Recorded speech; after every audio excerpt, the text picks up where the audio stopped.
Hello guys, and we have some really good news from the Kremlin. I know it sounds very unusual, but we do have some really good updates from the main Kremlin state bank web. They officially announced that the recession has begun in Russia. I've told you, I've warned you, but now they have to speak about it. They stopped naming this process negative growth of the economy or some minor problems in the sector, but officially described it as a recession.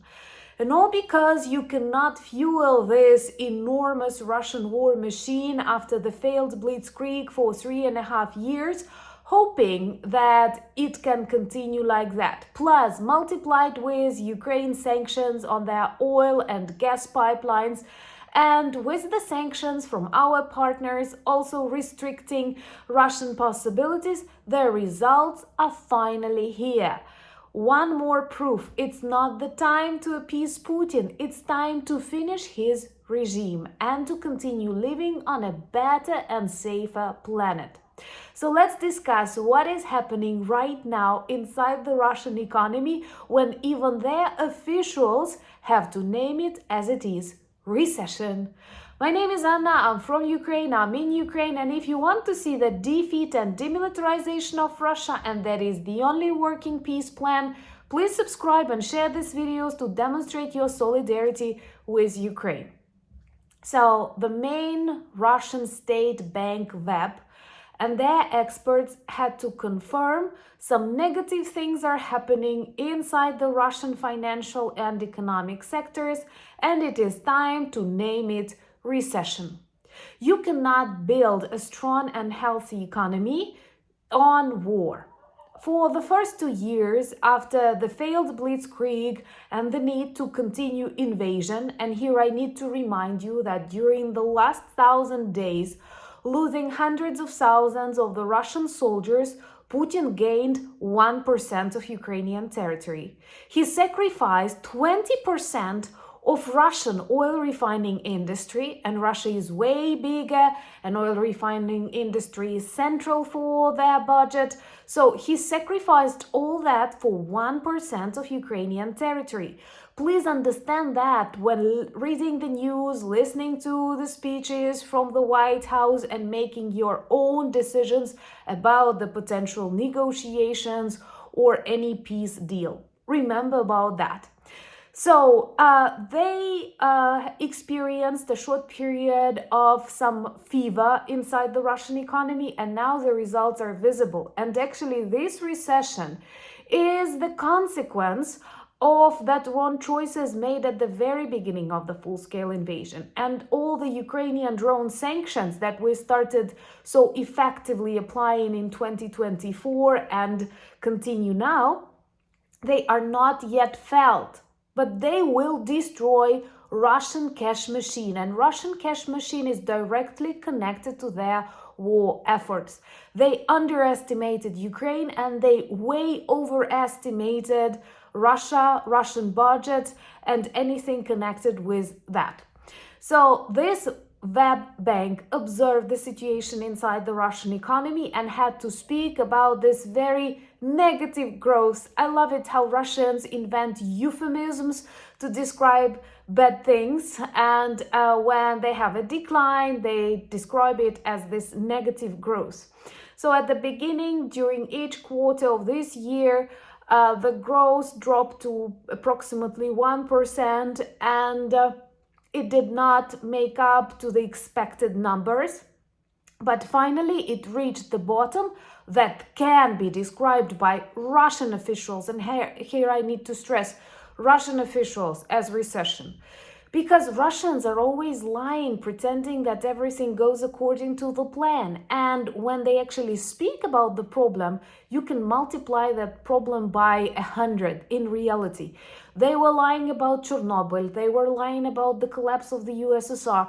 They are lying about everything. They were describing Russian army as the second strongest in the world. And now, when they say it's recession, it means it's a huge recession already. It's so big that they cannot hide it with Russian censorship and Russian social media. By the way, let me know in the comments below, would you like a video about their new messenger that they force people to use Max, and subscribe and share to help others know the truth. That is super important.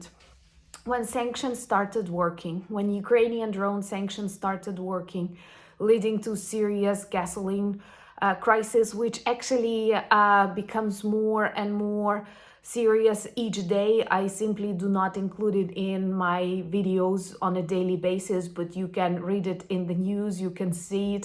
I don't want to bore you with this, but I love this strategy because it paralyzes once again the Russian war machine, both figuratively and literally. Russian tanks, Russian bombers need fuel, no fuel, and Russian budget needs to sell fuel to get some money because, remember this, Russia is a resource country so big, with so many opportunities, they've chosen to be simply a resource country. Selling gas and oil, nothing else. They are not competitive with telephones, with computers, with cars, even with satellites. Nothing, just old Soviet heritage, very bloody heritage, but some missiles, some tanks, some things, and that is it. So when sanctions started working, they believed that they can substitute some parts that they are lacking with Russian production, with Russian businesses growing in that spheres, and the results are just the contrary. So they hoped for the growth of clothes and textiles, and it dropped 7%. They believed furniture production will grow inside Russia, and it dropped 12%. Then electric utensils, 6.5% lower than it was. And metallurgic, it's like 12 and 5. That is a lot because metallurgy is a serious branch, and again, of Russian resource-based economy, and nothing is happening. A lot of bankruptcies in the agricultural sector. Also, let me know, would you like a separate video about that? Plus, new sanctions on the south of Russia. Ukrainian drones destroyed 4 oil refineries in Samara that were supplying Russian south regions with gasoline, with diesel, and also we destroyed the Plan B, the railroad that they used to bring more fuel in case of emergency. Now it's double emergency. But what I mean here, all of these sanctions aren't working yet. What we see is the result of that bad economic choices, bad priorities.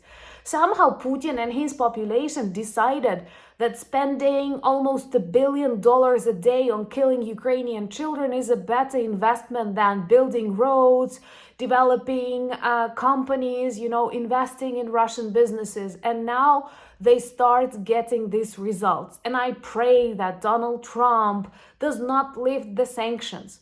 I do not believe he will support Ukraine, unfortunately. The thing we all hope here in Ukraine, and I think in Europe, is that he doesn't start fighting together with Russia. On the Russian side, I don't know, giving some bad things to Russians. It's actually unbelievable that Ukraine is fighting against China, against North Korea, with North Korean troops on the ground, against Iran. And on the 3rd of September, bloody leaders of China, Iran, North Korea, and Russia, India will all meet. And don't you feel it's not a local conflict in Ukraine? Don't you see that? Don't you understand that? And Ukraine is brave enough, strong enough, determined enough to surround Russia with all these problems. Because the 21st century war doesn't have to be about territories, buffering zones. It can be about the destruction of strategic areas of economy and life inside a particular country. And look at the Russian Federation that was totally safe in 2022 when Putin began to defend it from Ukraine. And now they don't control the borders. Russia is a no-fly zone. Their oil refining industry, gas industry, those that are central for the Russian budget are destroyed. Recession.